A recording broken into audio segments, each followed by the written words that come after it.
If you learn English, probably one day you're gonna ask yourself, okay, I know basics, somehow I can understand people, and sometimes I can even communicate with them. But now what? What is the next step to my fluency? So for myself, I found new challenge. I decided to try to pass English exam. So in this video, I'm gonna tell you, why do you need to pass the English exam?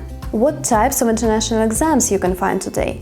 What's the difference between them, and why did I choose exactly what I chose? And especially for those who are gonna watch this video till the end, I'm gonna give you a few tips about the effective preparation to English exam. So let's go! Why do you generally need to pass the English exam? There are several reasons. First reason, and the most obvious one, you can check exactly what level of English do you have. What follows from this? The preparation for the exam, of course, will help you not to stay on your level, but to increase it. Then the knowing that you're gonna have this challenge in your life supposed to give you a piece of motivation to continue learning. And for sure, a successful exam will give you many advantages. For example, it could help you in your career or if you want to move abroad. And sometimes it is necessary to have a certificate to apply for study in some universities or to immigrate in some English-speaking countries. Now we see how many benefits can you have just by deciding to pass the exam. But there are so many types of exams, and they all are suitable for slightly different purposes. So, what type of exam should I choose? Let's take a look at the list of the most popular English exams and see which would be the best for you. Here are 4 most popular English exams: IELTS, TOEFL, Cambridge, and TOEIC. Each of them you can take to test or prove your English level. But what is the difference between them? Let's go further. International English Language Testing System, or IELTS. IELTS exam is designed to test the language ability of people who want to study or work where English is used as the language of communication. IELTS was developed in the UK, but now it is widely accepted by educational institutions, employers and government immigration agencies that require proof of English language skills as part of their recruitment or admission procedures. IELTS is recognized and accepted by over 9,000 organizations worldwide. You can select either academic or general IELTS track. The academic track is for people who will do a program of study in English, usually at a university, and want to use and understand academic language. The general track is for people who want to work in English or emigrate to an English-speaking country, but do not need to write university essays or listen to academic information. If you choose IELTS exam, you will receive your scores on a scale 1-9, with 9 being expert proficiency. And the IELTS results are valid for 2 years after the test date. Test of English as a foreign language, or TOEFL. TOEFL test measures your ability to use and understand English at university level. This test also checks how well you combine your listening, reading, speaking and writing skills to perform your academic tasks. You will receive a score out of 30 for each of 4 sections, bringing your overall total to a maximum of 120 points. The exam is suitable for students planning to study at higher educational institutions or for admission to workers' visa application. One big difference between TOEFL and IELTS is that TOEFL uses American English and IELTS uses British English. As TOEFL was developed in the USA, some US universities prefer their students to have a TOEFL score. And TOEFL scores are valid for 2 years after the test date, just the same as IELTS. Cambridge. The Cambridge exams were developed in the UK. The results, just like for IELTS and TOEFL, are recognized worldwide by employers, educational institutions and government, and can give you access to study, work and immigration to English-speaking countries. The exam tests your knowledge of British English.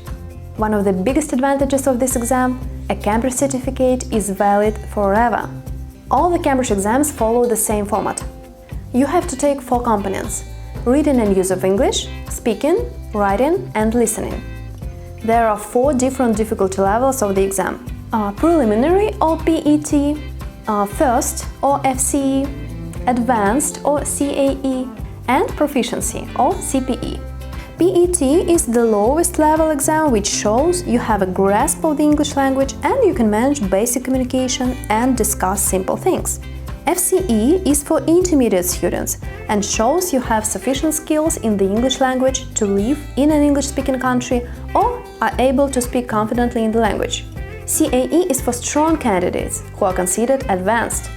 For this, you will need to prove you have excellent spoken and written English. CPE is the most difficult and prestigious qualifications which proves your English is equivalent to a native speaker. It is a pretty tough exam. The one I've chosen is FCE, or B2 First. It is the exam you should take if you want to prove you have reached the level B2, also called Upper Intermediate. And if you do very well on the B2 First exam, your overall score may show you are at level C1. Or if you find the exam difficult, you may receive a score showing you are at level B1. And the same rule works for other levels. So I really like that Cambridge exams give you a wide variety of results. However, 80% of students who pass the B2 First exam have a score showing they are at level B2. And I'll say it once again, all the Cambridge exams have no expiry date, so you will have that prize qualification on your resume forever. Test of English for International Communications, or TOEIC. This test is a bit less popular than previous ones, because TOEIC is most commonly used for business, so it almost certainly won't be relevant to university applications. But anyway, it is good to be aware of it. Many companies, especially ones based in Asia, use TOEIC scores to measure whether the employees are able to work with English-speaking clients. And there are plenty more English language proficiency exams offered, but these are the most widely recognized. So, which one should you choose? Well, it depends. If you are going to study abroad, firstly check the website of the institutions to which you are applying and find out which English exams they do or do not accept. US universities usually favor the TOEFL, while schools in Canada, Australia and the UK tend to opt for the IELTS. But generally, the majority of institutions in all countries will accept either. And pay attention that both IELTS and TOEFL are valid just for 2 years, so make sure you take them at the right time. Cambridge English exam is also quite a popular option, because their results are recognized by over 25,000 of employers, universities and governments all over the world. So we can say that Cambridge exam is definitely multi-purpose choice. If you need the exam to apply for a visa or even citizenship, be sure to check the official government website of your chosen country. Whichever you decide to go with, ensure it meets the requirements you need to conform. Well, as for me, I decided to try to pass the exam just for myself. I mean, now I don't need this result to apply for visa or citizenship, and also I'm not going to become a student somewhere, at least for now. So it was a huge benefit for me that Cambridge exam has no expiry date. So if I'll once get the certificate, I will have the opportunity to use it someday in future. And also, even if American version of English becomes much more popular nowadays, nonetheless, I'm fond of British English. So Cambridge exam is also perfectly suitable for me in this way. And the last but not the least, I really like that option that you can get C1 level instead of B2 if you have higher marks. I think it gives another piece of motivation not to stop in preparation. And if you decide to choose any exam of this list, you're gonna need useful tips to make your preparation much more effective. And here are mine. Try to watch at least one video in English per day. You can start with short videos like 5 minutes, then you're gonna watch something longer like 10-15 minutes. What kind of videos? It actually doesn't matter so much. You can choose something from your field of interests. Even if you don't understand each phrase, just try to catch the main idea.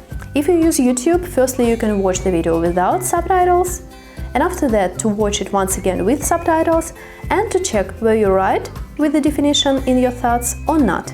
And this tip will be a huge help for you to understand listening part in the test. And the second tip is switch your phone language to English. I told about this tip in this video, so if you haven't seen it, try to watch it after finishing this video. It is also really interesting. Train your reading skills by making reviews in English. If you are that kind of person that likes to write reviews for movies, for restaurants, for companies, for anything else, just try to make it in English. And I'll tell you that it is not as easy as it looks like. But if you practice it, you're going to feel much more confident in your reading tasks in the exam. And of course it's not everything, actually it is just a small part of all tips that I use. If you want me to make a comprehensive video about my preparation for the English exam, just let me know in the comments down below and I'll do it. And also check this video about learning English through your favorite music. This way is also really fun and useful. So now you know the most important things about exams, and you could make your own decision. So if you decided to choose any exam from this list, or maybe you already prepare for some exam, I wish you good luck. You're absolutely gonna deal with it. If you like this video, please hit the like button, because it helps to promote this video and to show it to other people who also can be interested in this topic. So stay happy and healthy, and see you in the next videos. Bye!